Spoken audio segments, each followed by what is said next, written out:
Hello everyone. I welcome you all for the next session on the poem Govinda's Disciple by Rabindranath Tagore. It is a poem written by Rabindranath Tagore which deals with master and the disciple relationship and also deals with the two worlds where one like to pursue the materialistic world and the spiritual world. Let's move on to the poem. This particular poem, Govinda's Disciple, is a model poem which gives us an insight of what is the real meaning of spiritualism and how we can achieve that spirituality. It is all about the relationship between a guru named called Govinda and his disciple Raghunath.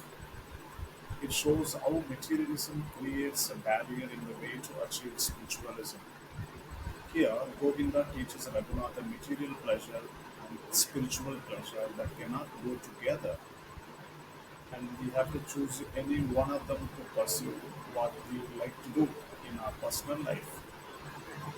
So is Govinda. Govinda here is recognized as a true master who teaches the value system to the disciple who wanted to pursue spirituality. He played a crucial role in philosophical discussion that shaped Tagore's work, and their relationship exemplifies the mentor-student dynamic which is a common in Indian culture. The mentor-student relationship, which is Rabindranath Tagore's character of master named Govinda and Raghunath being a disciple. In the beginning of the poem, if you see that, the poet gives a description of the nature, the natural landscape where the images that transform the reader's mind from the worldly surrounding to the core of nature. And Thakur describes that the river Ganga is flowing, whose water is crystal clear and looks transparent. The bank of the river is marked with the jutted rocks, of which it seems like a river bank is set into a perpetual frown. The hill is looking completely dark because of the thick forest, which was also marked with small streams which were flowing here and there through it. And Govinda was reading the scriptures sitting on the rock in the side of the river bank.